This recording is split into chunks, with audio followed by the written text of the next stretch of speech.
तुळजापूरची तुळजाभवानी हे संपूर्ण महाराष्ट्राचं आराध्य दैवत. महाराष्ट्राची कुलस्वामिनी आई भवानीच्या दर्शनासाठी महाराष्ट्र आणि इतर राज्यातून येणाऱ्या भक्तांची संख्या फार मोठी आहे. इथं आल्यावर देवीची विविध रूपात भक्त सेवा करतात. देवीच्या दर्शनानं तृप्त होऊन समाधानानं परत जात असताना अनेक भाविक राशी स्वरूपात सोन्या चांदीच्या मौल्यवान दागिन्यांच्या रूपात दान देतात.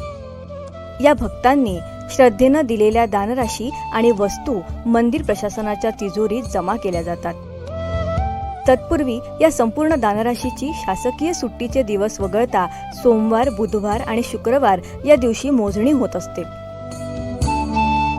मंदिर परिसरात एकूण 40 दानपेट्या आहेत. या सर्व दानपेटीतील पैसे मोजले जात असताना त्या ठिकाणी सहाय्यक धर्मादाय आयुक्त कार्यालयाकडून नियुक्त केलेले अधिकारी उपस्थित असतात आणि मंदिर संस्थांकडून नेमून दिलेल्या पथक प्रमुखांच्या देखरेखीखाली संस्थानातील अधिकारी तसंच कर्मचाऱ्यांकडून ही मोजणी अत्यंत चोखपणे आणि काळजीपूर्वकरित्या पूर्ण केली जाते.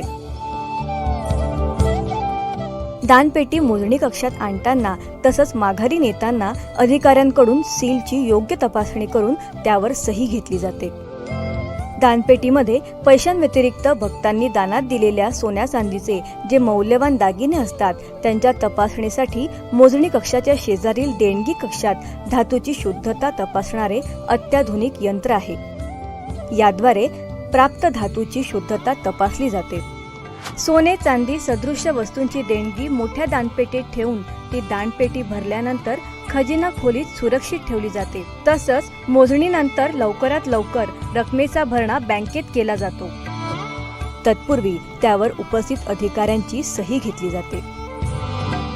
संपूर्ण मोजणी सीसीटीव्ही कॅमेऱ्याच्या निगराणीत होत असून त्याचं व्हिडिओ रेकॉर्डिंग करून नोंद ठेवली जाते.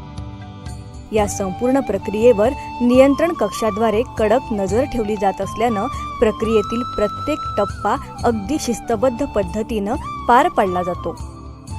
या प्रक्रियेमुळे भक्तांनी सश्रद्ध देवीचरणी अर्पण केलेलं दान प्रशासनासाठीही अत्यंत मोलाचं आहे हेच यावरून सिद्ध होतं.